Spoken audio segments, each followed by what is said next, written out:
everybody. This is Dr. Lori Shemek. And I'm Omar Cumberbatch. You're listening to This Podcast Burns Fat.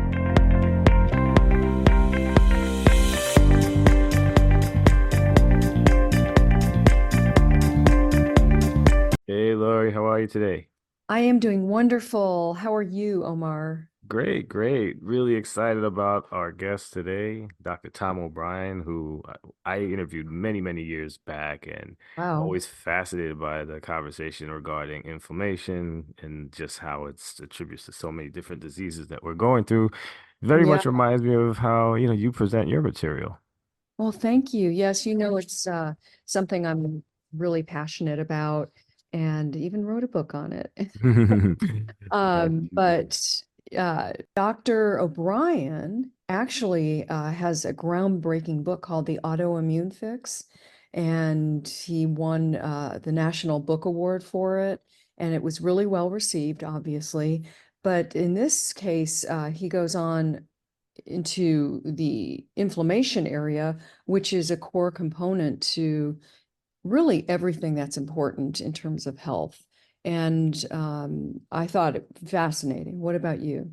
Yeah, no, definitely thought that's fascinating. And even in the obesity world, where he's just saying Mhm. obesity is another sign of an autoimmune disease. So I thought that was an interesting way to put it. And he also has this online summit that he's going to invite all of us to. It's called the Inflammation Equation. And if you go to theinflammationequation.com slash, I should say / Omar, you will be able to jump in and be one of our guests. And that's like our code for access. So I hope the audience uses that as well so that they can get, or Yeah. we can get like a little nod to say that we actually drove some traffic in that direction. So that would be really cool for Dr. Tom's presentation. Yes. So really, I think you'll really enjoy Dr. Tom O'Brien today. Yes. So let's jump into it. All right. Hey, Dr. Tom, welcome to the show. How are you today? Oh, thank you very much. I'm doing very well. Thank you. Yay, that's wonderful. We're so happy you're here. Finally got you on. Yes, Oh, yes, thank you. It's a so pleasure. we have Dr. Tom O'Brien with us today. And as you've heard, he's just a wonderful addition to our show because he's going to talk to us about something very important today. And I would like to start off by asking Dr. Tom, is that okay to call you Dr. Tom?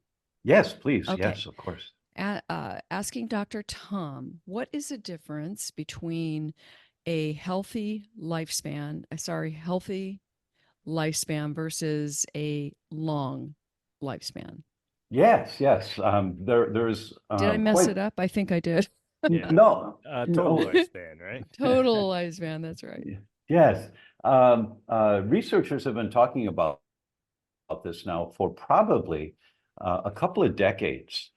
Because it never was a major issue before, but it is now. We know that every autoimmune disease is increasing 4 to 9% a year, Wow. every year, year after year. More That's people are getting incredible. rheumatoid arthritis. It is rheumatoid arthritis, multiple sclerosis, celiac disease, psoriasis. It doesn't matter. They're all going up.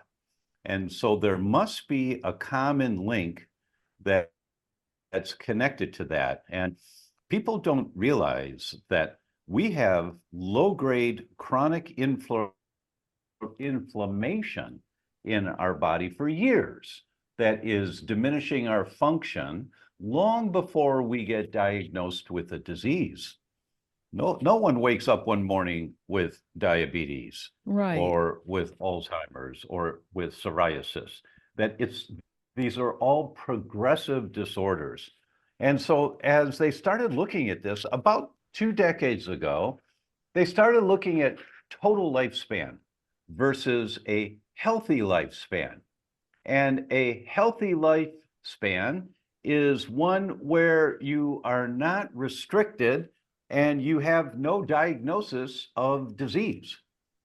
And a healthy lifespan, so you're healthy. You are clearly healthy. You can go for walks, you can do what you like, and but what happens is we develop diseases. Whatever your genetic vulnerability is, that's the disease you're Yeah. most likely to get. And those numbers are going up year after year. It's at the point now where a healthy lifespan is termed a disability-free lifespan. And disability-free lifespan is about 2 decades shorter than total life, and it's highest among males. Males are usually diagnosed with a disability-oriented disease, whatever it should be, somewhere around the age of 61. And the average lifespan for a male is 78.8 years, which means that 16.4 years of their life are with disability. That's 21% of their life. The end 21% of life That's incredible. is with disabilities. For women, And women live oh, I'm sorry. I was just women gonna live say, longer. Women live to about 82.8 years is what the World Health Organization tells us. They live somewhere a little over 4 years more than men do. And their period of disability-free, healthy life ends at about somewhere around 63. So wow. 20.1 years, that's 24% of a woman's life is the end stages of their life are end stages. They've got disabilities. They can't dance with their granddaughter at their wedding. You know, they can't walk up the hill, whatever it is, but that's the norm now. That is so That is, sad. it's Yeah. shocking. And it You really know, and calls for a also, wake up. yeah, and just to underscore what you said, we're dealing with symptoms up until that age, you That's know, exactly right. Yeah. and they're subtle, but they're there. And that's exactly right. And then we're taught when you have symptoms, there's a paradigm that we all grow up with. I'll give you an example of that. What's the name of that box that's hooked on the wall in the bathroom? It's got a mirror on it in the front of it. It's called a medicine chest or a medicine right. cabinet. When we just take it for granted. Why isn't it a health cabinet? Exactly. We're Yeah. trained from birth that when we have a symptom, just go for the medicine, put the symptoms in remission as best you can and get on with your life, thinking that's what you're supposed to do. No, it's not. If you live your life that way, if that's the focus, you will be one of the norm, meaning the last 20% or so of your life is with disabilities. You know, Doc, oh, go ahead. oh, I'm sorry, Lori. I'm Oh, just no curious. worries. Are those statistics American statistics or global statistics? They come from the World Health Organization and they relate to Great Britain and the US. That makes sense. Yeah. You know, I think about my own grandmother who she lived to be 104.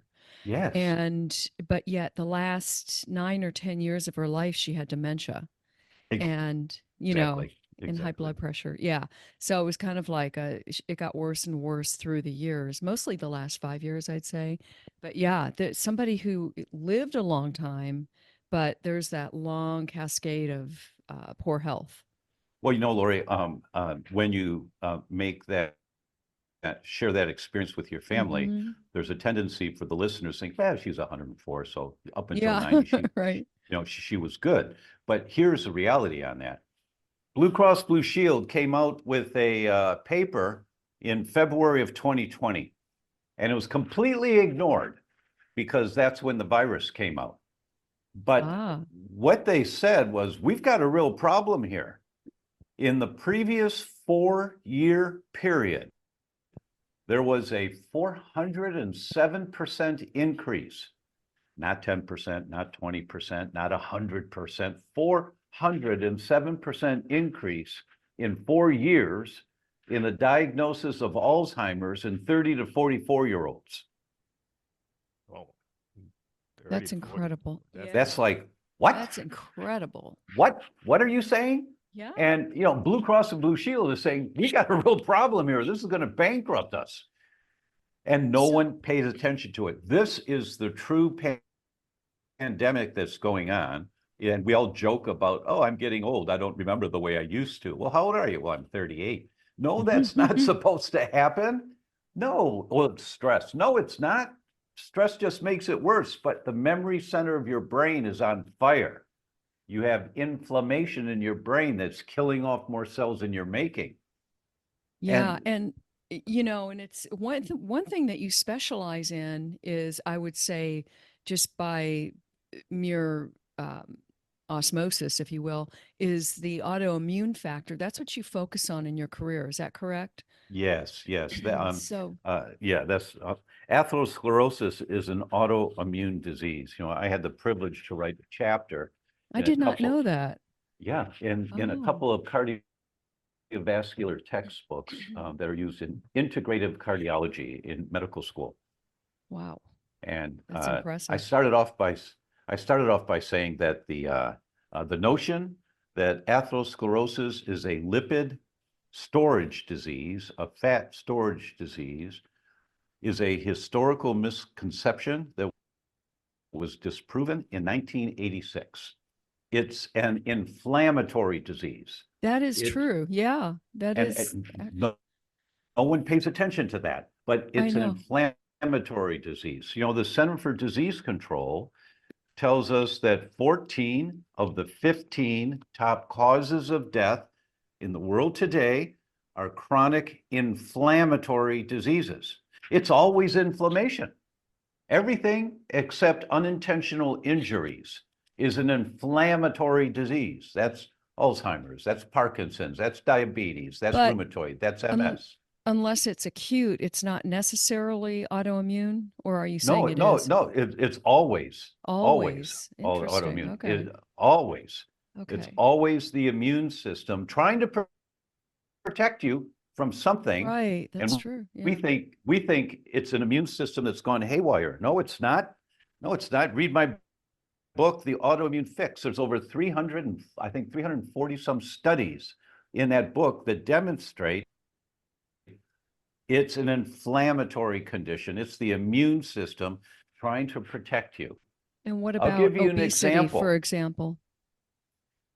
Oh, obesity is classic. It's always Okay. inflammation, always. And what And you know, about leading the up thing to about obesity? obesity, yeah, and I'm sure you've had guests on your show that talk about this, Mm-hmm. but it's the incredible amount of toxins that we're exposed to, chemicals in your environment that the body cannot deal with.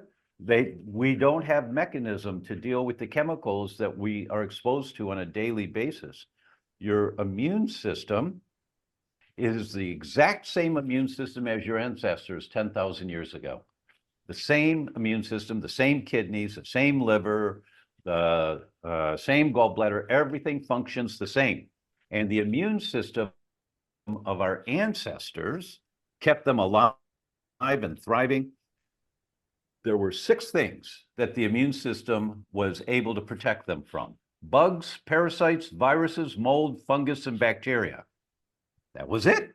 There's nothing else that Wow. they were exposed to, nothing else. If they were near a volcano and the bubbling gas and they got too close, they died because they've got no genetic protection to activate the immune system from the poisonous gases of a bubbling lava stream, right? But that was it. Your immune system is designed to protect you from bugs, parasites, viruses, mold, fungus, and bacteria. And the reason that, let's use gluten as an example, it's a really famous food that people hear something about every once in a while. The reason that every human gets inflammation exaggerated every time they eat wheat is because the sentries standing guard inside the first part of your intestine. Let me back up to give you the analogy of this. So our ancestors, before agriculture, they were nomads. They followed the herds. They were always moving around looking for food. And so primary concern for them was food. After that was shelter and then safety, but food was number one always. They didn't grow anything. They didn't know about agriculture. So when they'd find some food, the first thing they do is smell it, take a sniff, then they nibble at it, make sure it's okay, then they eat it. If there were pathogens, if they were bad bugs that they didn't identify by smelling or tasting, the acid in your stomach is supposed to kill it. But if it doesn't, and this bug comes out of the stomach into the first part of the intestine, that's where the sentries are standing guard in your immune system to protect you, because you really don't absorb much of anything from your stomach into the body. Absorption to get into the bloodstream and into the body occurs in your intestines. So right in the first part of the small intestine, you have these sentries standing guard there. They're called toll-like receptors. And I think of the soldiers at Buckingham Palace, you know, with those big hats. They just stand there. They're dormant. They don't do anything, but don't mess with those guys. Don't mess with them. And toll-like receptor is just like that. It's dormant in the proximal part of the small intestine. But its job is to scan everything that comes out of the stomach to make sure there's no bugs. And those ancestors that did not have good toll-like receptor function, they died. They died and did not reproduce. Those that had good toll-like receptor function, they survived, they thrived, they reproduced, and they passed on the genetics for good toll-like receptors, good immune screening, and to all of us. And all of us today are the descendants of those that had good immune protection against pathogens in the food that we were eating. So toll-like receptor is just inside the first part of the small intestine. If they see a bug coming into the intestine, two things happen within 5 minutes. And it's really cool to see the videos. I've got the videos from Harvard on this that you see. First thing that happens, leaky gut. Immediately leaky gut, which means the space between the cells opens up a little bit and water comes into the intestines from the body. Why? To wash out the threat, the bad bug with the poop. Just wash it right out. Leaky gut's not bad for you. It saves your life every day. Excessive leaky gut is bad for you for That's many a good reasons distinction. that we'll talk about. Yeah. So two things happen. First, you get leaky gut within 5 minutes. Second, you activate NF-kappa B, which is the major amplifier of inflammation. I explain NF-kappa B. It's like the desk sergeant at the police station. All right, you patrolmen, you're going over here today. You guys, you go to that neighborhood. You go over here. NF-kappa B is directing all of the inflammatory protective markers we've got called cytokines. So NF-kappa B takes care of all of that. Two things happen when toll-like receptor sees a bug. You get leaky gut and you activate NF-kappa B. This saves your life. This is non-negotiable. Our ancestors passed on those genes to us so that anytime we're exposed to a bug, parasite, virus, mold, fungus, or bacteria, we activate toll-like receptors, which activates leaky gut, which also activates NF-kappa B and all this inflammation in your gut to kill the threat. It's a very cool thing when you understand how it works. Here's the problem, and this comes directly from Harvard. This is what they're teaching at Harvard Medical School. Unfortunately, toll-like receptors misinterpret gluten as a harmful component of a bug. The protein structure of these clumps of wheat that don't digest completely, no human can digest it, these protein clumps, they're called peptides, they look like the outer shell of a bacteria. So gluten is misinterpreted as a harmful component of a microorganism. NF-kappa B gets activated every time you eat wheat. Every time you get transient leaky gut, every time you eat wheat. That means toast for breakfast, sandwich for lunch, pasta for dinner, cookies, a crouton on your salad. It's the food that we eat more of than any other food on the planet in the Western world is wheat. And unfortunately, it's not a food. Our immune system thinks it's a microorganism. Can I Now, interrupt wheat you has for 1 saved second? millions. One thing I want to complete with here. Okay. Wheat has saved millions and millions of lives. You can't argue with that. Of course it has. but this subtle little activation mechanism is one of the things that turns on inflammation in all of us. Is this gluten you're Okay, I'll referring pause to, now. is the gluten you're referring to the same as it was in the ancient days? Has it been that way all I understand the through? question. Okay. Very common question. It doesn't matter. Once you cross the line of tolerance, there are a few people who have not activated an immune response to wheat. There are very few, but it happens on occasion. And for those people, I say, well, just do the test again in a couple of years, because at some point you're likely to cross the line of tolerance. Once you cross the line of tolerance and your immune system is fighting wheat, it's easy to test for, really easy. You just have to do the right tests, though, so that it's comprehensive. Best test in the world, and I travel the world teaching. And so I look at the labs that are at all of the medical conferences and what tests they offer. And there's nothing that compares to the wheat zoomer. It's called the wheat zoomer test because you zoom in on the problem. And once you've crossed the line of tolerance and you're making increased levels of antibodies to the peptides of wheat, the ancient wheats activate it just as quickly as the modern hybrid wheats do. Now, theoretically, and I wanted to do this with my son, I have a 3-year-old, and theoretically, if you were to expose a person to the ancient grains first, before they ever eat pasta or anything else that's made with the hybrid wheat strains now, if you expose them to a little bit of the ancient grains first, then they might be able to build tolerance, but it's never been shown in any study, not yet. And I had looked forward to doing that, but it didn't work out for us to do that. So I exposed my son to a little bit of wheat, like a cracker or a Ritz cracker or something, about Child once abuse. every 2 or 3 months, right? But every 2 or 3 months, just a little bit to Mhm. see how his system handles it. But Oh. this is just basic science. There's hundreds of studies on this. I'm not exaggerating. People just don't like it, and they don't like to hear it. Exactly. But if 14 of the 15 top causes of death are chronic inflammatory diseases, and you don't want to have the last decade or 2 decades of your life to be with disabilities, then you need to stop throwing gasoline on the fire. Or even sooner. That's the bottom line. Yeah, exactly. Now, right now, you need to stop Yeah. throwing gasoline on the fire to preserve what you've got left. Just think of that Blue Cross Blue Shield study. Wait, what? No, it is What? crazy. Yeah, it really is. Yeah. It's amazing to hear it, yeah, especially the way that you present it. So one of the things that I know, I think, Laura, you are kind of getting at as well, because not only is the wheat hybridized now, it's also sprayed with a whole bunch of other garbage.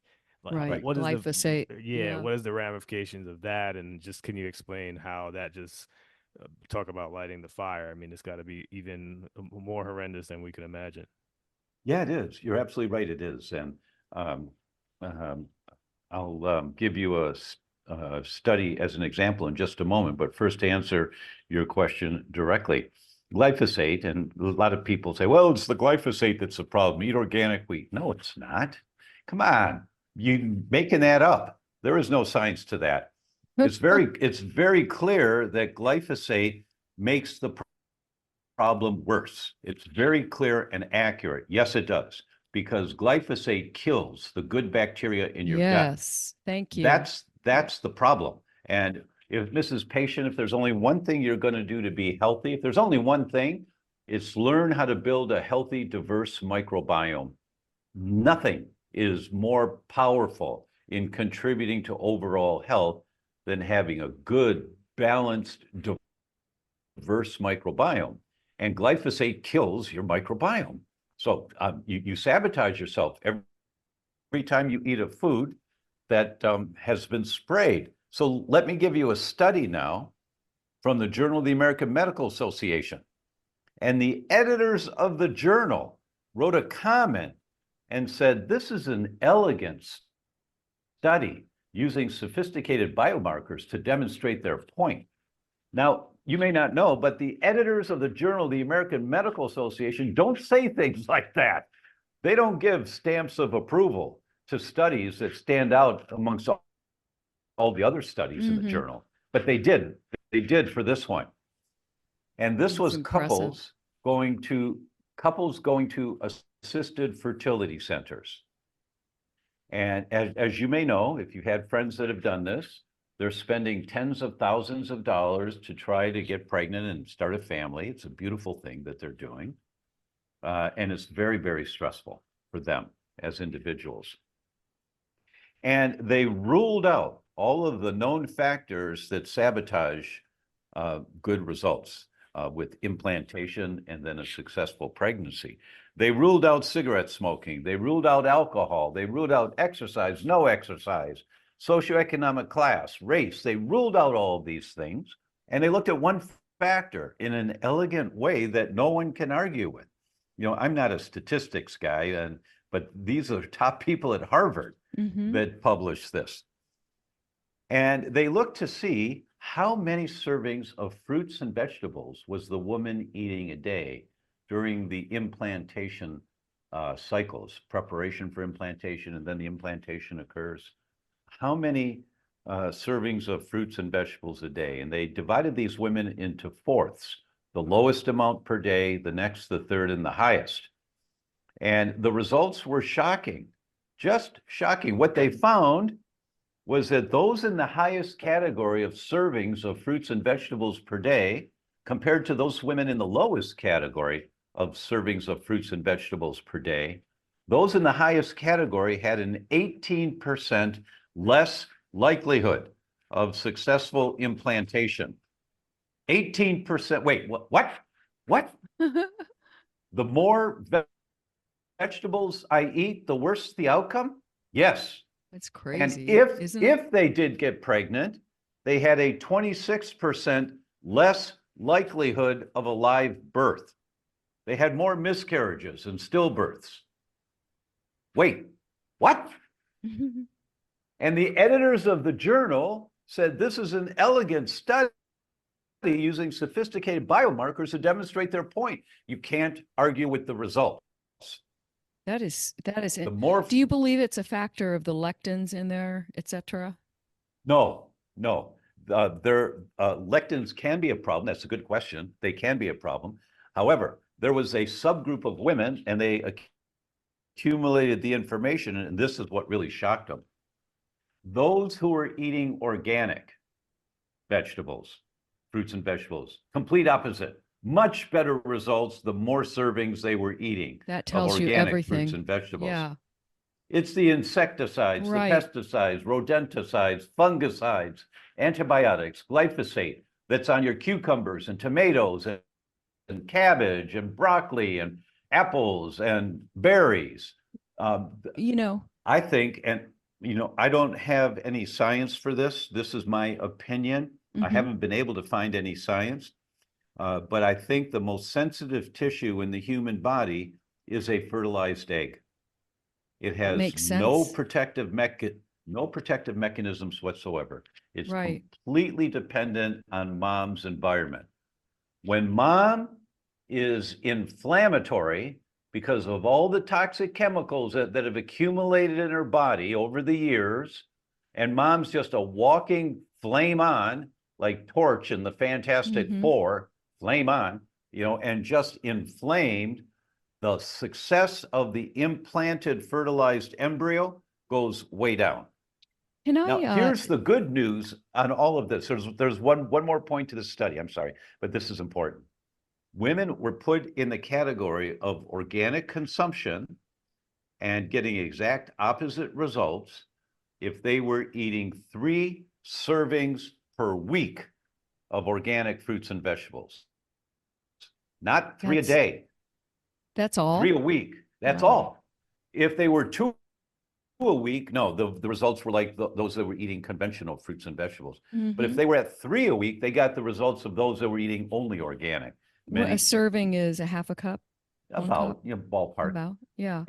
And they did not address this in the study, but it's my impression, likely the reason why it only took 3 a week to get these great results was because if you're trying to eat organic whenever you can, you've probably got organic shampoo in your shower, and you've got organic soap in the kitchen sink when you wash your hands, Mm-hmm. and you've got organic dishwashing fluid or laundry detergents. You're trying, Right. you're working on Exactly. it. Yeah. And that's the And that message. lead That's, and that leads me to my next go ahead. question, which is if somebody is a walking flame, for example, right now in Yes, their life, yes. what would you, how would you recommend that they choose their lifestyle? I mean, is there a specific diet Really good that you talk question. about?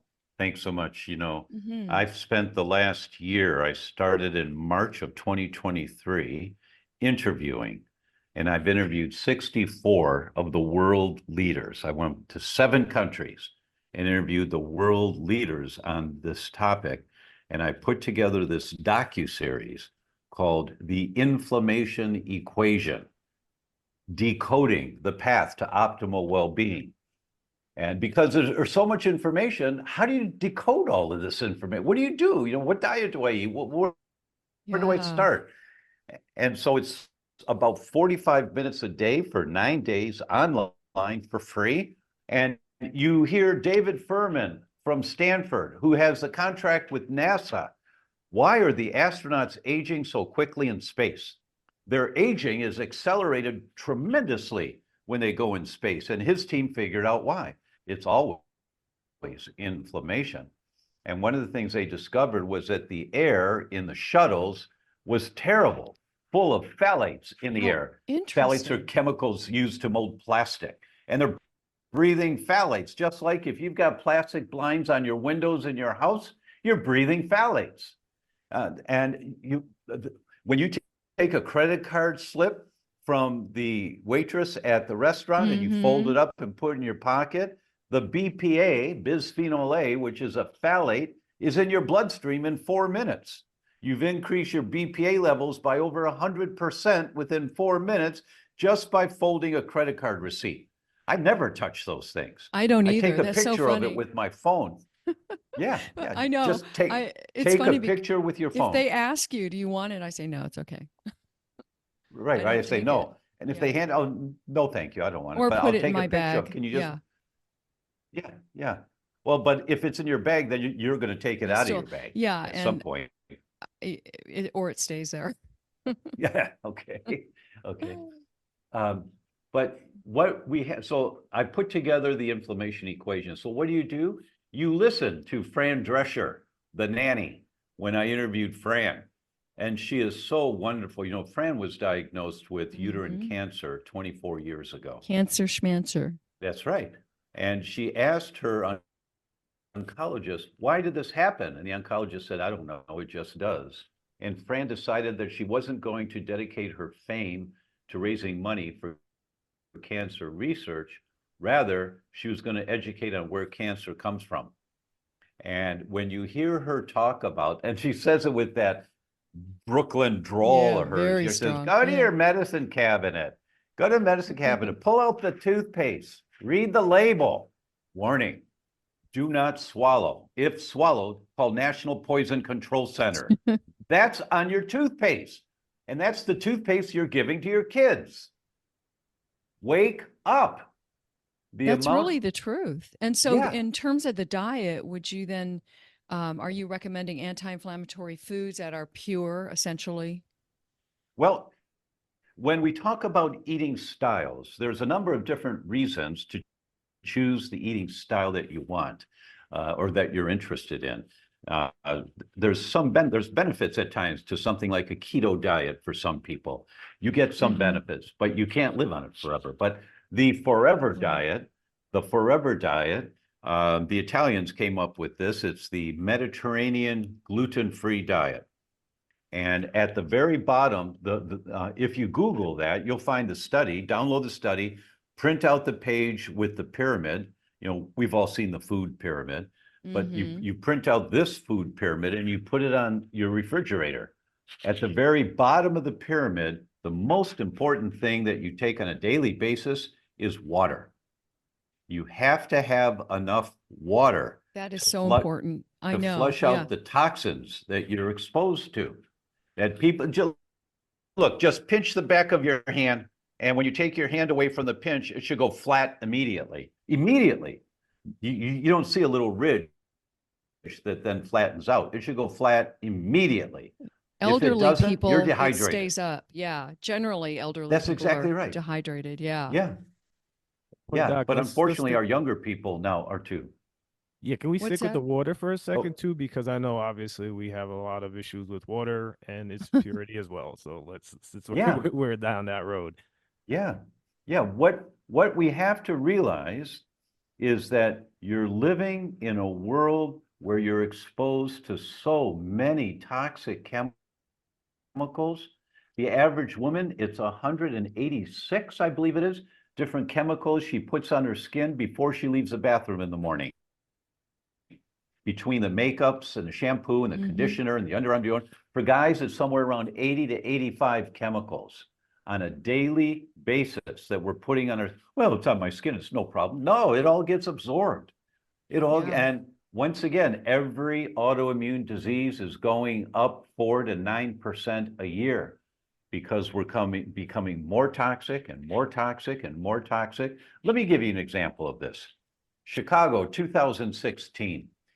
346 pregnant women. In the 8th month of pregnancy, they did urine tests to see how many phthalates do they have in the urine.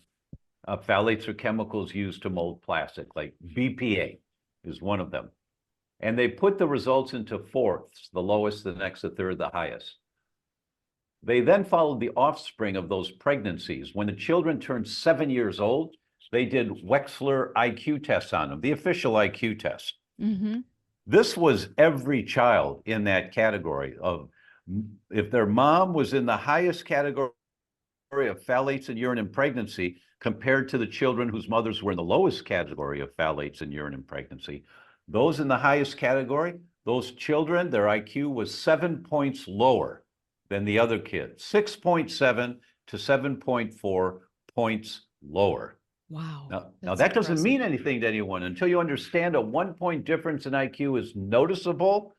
A 7-point difference is the difference between a child working really hard, getting straight A's in school, and a child working really hard, really working, getting straight C's. That kid doesn't have a chance in hell of ever excelling because their brain never developed to its genetic potential, whatever it should be. Now just Google phthalates and neurogenesis. Here come the studies. The higher the level of phthalates, the more inhibition of brain cell growth. So those moms who are in the highest category of phthalates, their babies' brains, hopefully they had healthy pregnancy and healthy delivery, but the brains never developed to its full potential because of the phthalates putting emergency brakes on brain development. And not to mention the diet that most children have. Well, yeah, that's true too, of course. Yeah. So the primary problem is the volume of chemicals, and all your immune system can do is identify, is it a bug, parasite, virus, mold, fungus, or bacteria? That's all it can do. It doesn't respond differently to bisphenol A than it does to mercury, or than it does to red dye number 42, or that it does to any other chemical that you're exposed to. I talked to a patient this morning. She's a 34-year-old woman, a very intelligent woman living in LA, and she's in the healthcare field, and no one could figure out why she was having the symptoms she was, some neurological brain symptoms. So we ran a test on her called the total tox burden, and it looks to see, and she had large numbers of mycotoxins, that's the exhaust of mold in the body, a very, very large number of mycotoxins to mold. Wow. And she had phthalates in her urine that come from exhaust, car exhaust. What? And sky high levels, 400 and some percent above the limit. Turns out she lives in LA, and she lives on kind of a major street, half a block off a major street, and she always sits out on her patio. She's got some nice plants out there, but she hears the traffic. Well, she's breathing the fumes day in, day out, every day, breathing the fumes. We learned, oh gosh, 30 years ago that children that live within a quarter mile of expressways have a much higher incidence of attention deficit and autism than kids that don't live within a quarter mile of expressways. They're breathing they're breathing the particulate matter from the trucks and from the exhaust day in and day out. So strategy wise, I know this is a loaded question, and there's the obvious answer is to do the best you can and reduce the intake, just how to maybe accelerate this stuff getting out of our bodies. Can you talk about maybe what strategy that you would recommend? I know there's a lot of people just overwhelmed overall because of this, because it's definitely a heavy topic. But yeah, I was just curious at its baseline, what are some next steps that we could do to actually? You guys should, of course. You guys should be overwhelmed. You should be, because we're not supposed to have to deal with this kind of stuff. So what do I do? What do I take? What diet do I eat? You're thinking with medicine cabinet thinking, meaning what pill do I take to get better? Stop it. You can't think that way. You have to change your paradigm. How do I change what do you mean change my paradigm? When you watch the inflammation equation and you see these world experts talking about this in a casual, I know I'm overwhelming everyone here. I've got an hour, right, with you, or I think you said 30 minutes. And so I'm just throwing all this out and you go, what? What? But that's what okay. What do I do with this? You're good. But you take the time and you start to get educated. It's going to take you 6 months to 2 years to really turn your life around, to reduce the amount of toxins that you're exposed to. This is not something you do overnight. It's not possible.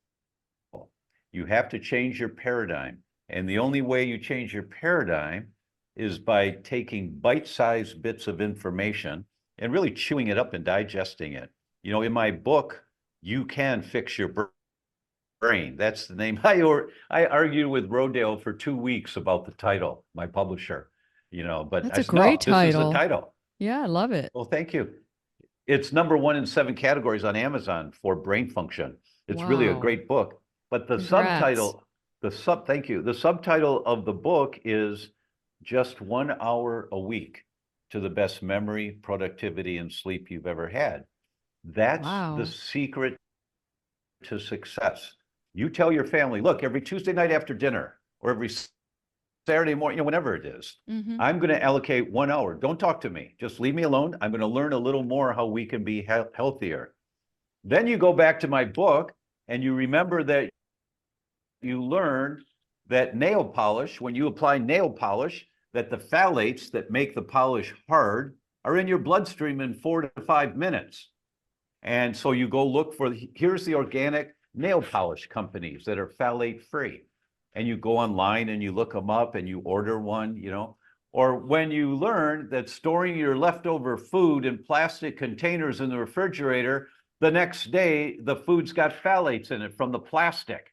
When you learn that and you realize, oh yeah, I need to get glass storage containers. Well, here's 3 URLs for glass storage containers. And you go to mileskimball.com or Amazon, and then I don't remember the third one. And you say, oh, those are okay. Oh, I like those.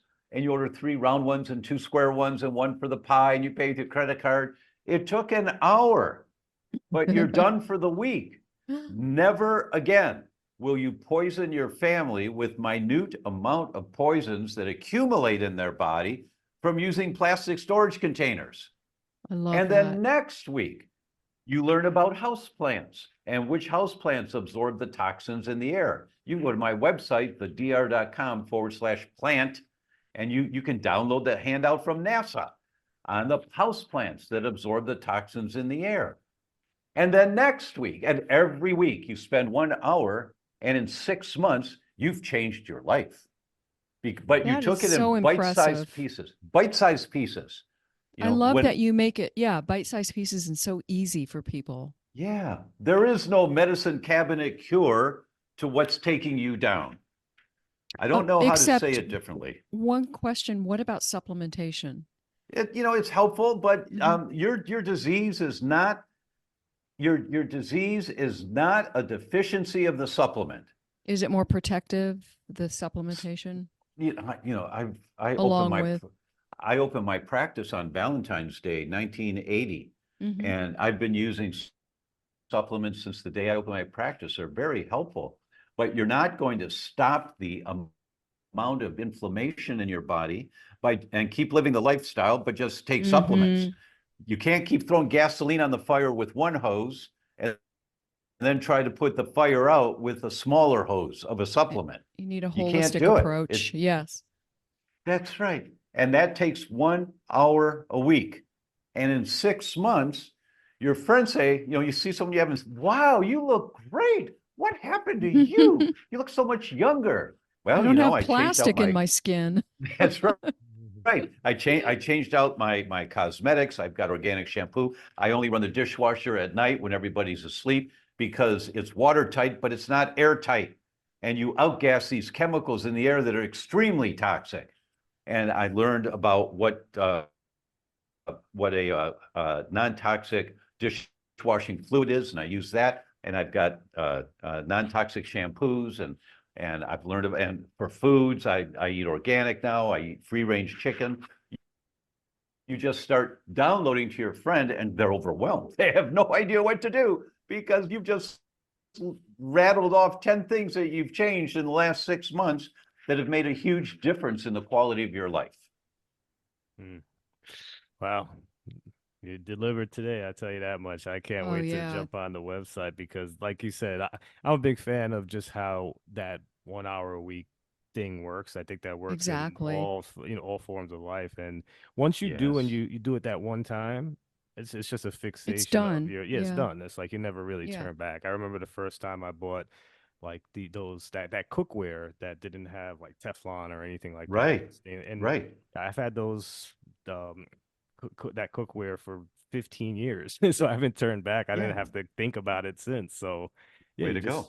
just switch it, and it makes a huge difference. Right, right. When you learn that you go to a coffee shop and the inside of the coffee cup is lined with bisphenol A, that's why they're paper cups, but they don't fall apart because there's plastic on the inside of them that dissolves into your fluid. And Ugh. there's a plastic lid on there, and you put the cup up to your lips so the hot liquid hits the underside of the lid, papers down into the opening full of bisphenol A, and that's what you're drinking.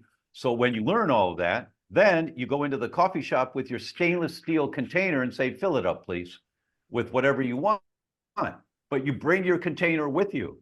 I used to keep 3 containers in my car, so that I had one. And after I'm done at the end of the day, and I go back to the car and I put the old one, the used one on the floor in the back seat or something. Actually, I learned to get a bag and put them all in the bag so that they're not rolling around on the floor, clanking into each other. You just learn all these little things Right. after a while, right? Well, Right? But you get a couple of them. Where can people find this wonderful, well, at least all of your books? I mean, they sound absolutely wonderful. So, where can thank people you. find Well, you, all of your books, et yeah, cetera, et cetera? yeah. My website is thedr.com, thedoctor.com. Just don't spell the word doctor out. But the website right now to go to is the inflammationequation.com/Omar. And when you go there and you register for the inflammation equation, it's all free. Everything's free there for all 9 days, 45 minutes a day. Nice. It's all free. Very nice. And when you register, I give you a gift right away, and that is the full 1 hour interview with Fran Drescher. And Oh, you how are wonderful. laughing your head off. You get belly laughter. It hurts. You're laughing so hard, and then you got tears, and you have tears in your eyes when she's talking about some sad things, and but she looks right in the camera and says, "Why would you ever give your children those poisons in the toothpaste? Yeah. You just need to learn. You need to learn." So, and then she looked at me. She said, "Dr. Tom, how did you, before we started recording, you used my guest bathroom?" I said, "Yes." "How did you get there?" And I looked at her and I played dumb for a moment, and I said, just walked over there. And they, "Yeah, but how did you get there?" And I knew what she was doing. I mean, she had a sparkle in her eye. And I said, "Well, Fran, it's one step at a time." Exactly. You start with one little thing at a time. And Fran looks right in the camera to tell you, you just start with whatever you're thinking about right now, and you learn about that. And then you learn about the next thing, and then you learn about the next thing. What a And great it's baby service you steps. both are doing. Yes. Seriously, Yes. you have done so much Oh, for thank you. the health world, Dr. Tom. It's just, it's really, I mean, I know you've been around a long time, but what you're talking about, inflammation, is crucial to our life and our quality of life. Yes, it is. And people don't want to hear this because it means changing the Yes. lifestyle that you've developed. But you just take baby steps and then you never go back. Once Right. you've done that, once you're using your stainless steel coffee cup, well, sometimes I'm in I travel a lot, and I always travel with my stainless steel container. But sometimes, I forget it. I go through TSA or something, and I leave it in the bin or in the thing where you put your shoes and all that, and I forget it. And so now I'm in there, but I want a hot green tea. I'm traveling, and I drink 4 or 5 cups of green tea when I'm in the air flying. So I'll order it with a cup. I'll do that. You can't avoid everything, but you just do the best you can. Think of the women trying to get pregnant. 3 servings a week was all it took to get dramatic results, successful results compared to everyone else. 3 servings of organic a week. That's all it took, because their lifestyle, likely they're using some organic shampoo. They're doing the little things. The more little things you do, the more accumulative the benefit, the stronger your body becomes. And you reduce that gap between a healthy lifespan and total lifespan. So you stay healthy all the way up to the end. I love that. Whenever that comes. What a great message to end with. Yeah, no, thanks, Doc. You've been fantastic, Yes. and we appreciate Wonderful. you just being on the show. We definitely have to do another round of this at some Yeah. point, because there's so many things that are problematic in this world that we would love to cover in the future. So thank you for that. Yes. Thank you so much for the opportunity. Thank you, Dr. Tom. Yes. Thank you so much for listening to this episode of This Podcast Burns Fat. We're so excited to have you as a listener, and we're hoping that you really enjoyed the content as well. And if you did, please run over to iTunes and provide a rating and or review.